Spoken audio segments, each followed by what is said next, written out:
Vamos analisar o artigo 5º do Código de Processo Civil de 2015. Artigo 5º. Aquele que, de qualquer forma, participa do processo deve comportar-se de acordo com a boa-fé. Então, qualquer pessoa que participar do processo deve comportar-se de acordo com a boa-fé. Lê-se que boa-fé objetiva. Como assim boa-fé objetiva?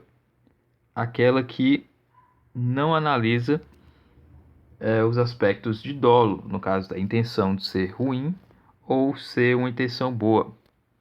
Então, qualquer pessoa que participa do processo deve comportar-se de acordo com a boa-fé. Então, todos que participarem do processo devem agir conforme a lealdade, a honestidade, a boa-fé objetiva. A boa-fé e a lealdade processual devem ser entendido como a existência de uma linha de equilíbrio entre os deveres éticos e a ampla atuação na defesa dos interesses. Então, é um agir ético dentro do processo, né? Agir com coerência, com honestidade dentro do processo. Importante ressaltar, como já falamos, que o princípio da boa-fé é específico em relação à boa-fé objetiva. Sendo objetiva, a conduta ela não precisa ser analisada em sua intenção, se ela é má ou se é boa. A pessoa deve agir como agiria uma pessoa honesta, uma pessoa escorreita, uma pessoa leal no processo. Nisso, nós temos que analisar 4 tópicos relacionados à boa-fé. O primeiro é o suprécio.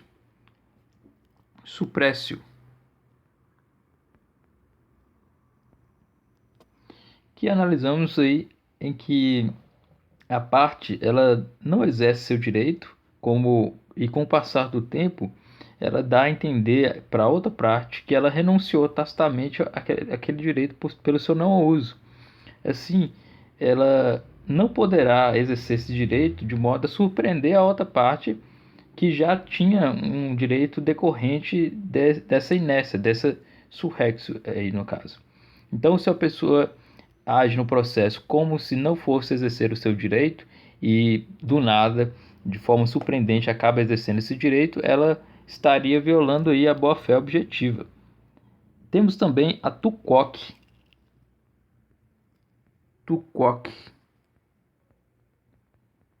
que é uma expressão que surgiu aí com o Júlio César, né, quando Brutus havia esfaqueado no momento de sua morte o então pretenso imperador Júlio César.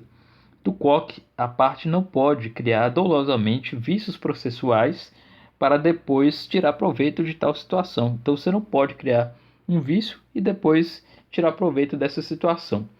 Está previsto aqui no artigo 276 do Código de Processo Civil um exemplo aí do positivado do TUCOC, né? Artigo 276 do Código de Processo Civil de 2005, que a gente pode ler lá o seguinte: quando a lei prescrever determinada forma sob pena de nulidade, a decretação dessa não pode ser requerida pela parte que lhe deu causa.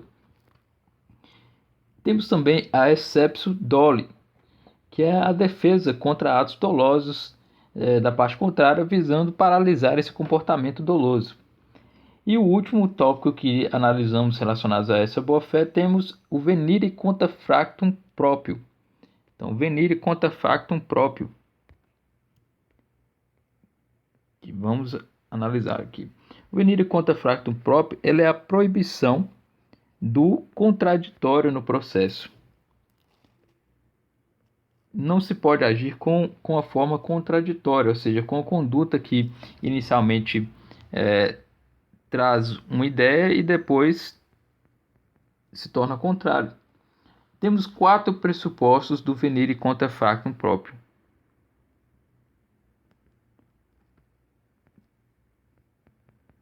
O primeiro é a conduta inicial.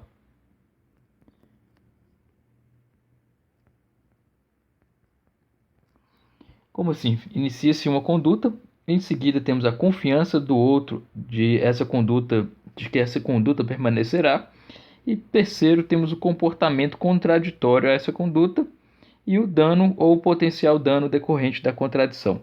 Então, você age de uma forma no processo, a pessoa, parte contrária, confia de que você vai permanecer nesse comportamento e surpreende-se com um novo comportamento. E disso decorre um dano ou um potencial dano. Existem vários casos nesse sentido, por exemplo, de um advogado que não admite determinada situação em um determinado momento e depois se utiliza dessa mesma situação para seu próprio benefício. No caso, venire contra factum próprio, não é permitida uma contradição dentro do processo. O venire contra factum próprio ele também se aplica ao juiz. No caso aí, por exemplo, de um juiz indeferir um pedido de uma prova relacionada no processo e no ato da sentença ele considerar o processo extinto por falta daquela mesma prova que ele havia indeferido. Seria então o caso de uma contradição realizada pelo juiz, que também é atingido aí pela boa-fé objetiva. Então, o fato de o juiz também adotar vários entendimentos diferentes para cada caso idêntico, no caso, tem vários casos e o juiz passa a adotar pensamentos diferentes para cada caso, então isso pode ser visto também como comportamento contraditório, portanto, um ataque aí à boa-fé objetiva. Temos que ressaltar também as sanções processuais.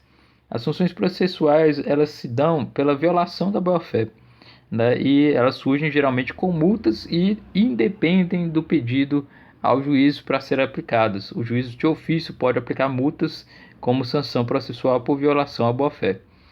Temos outros tipos de sanções além da multa. Temos a proibição, por exemplo, de carga dos autos para o advogado que não devolver processo no prazo de 3 dias, conforme o artigo 234, parágrafo 2º do Código de Processo Civil de 2015. O juiz pode determinar de ofício ou a requerimento que expressões injuriosas ou xingamentos sejam riscados do processo, conforme o artigo 78, parágrafo 2º do Código de Processo Civil de 2015. E a tutela provisória da evidência em caso de abuso de direito de defesa ou manifesto propósito protelatório, conforme o artigo 311, inciso 1 do Código de Processo Civil de 2015.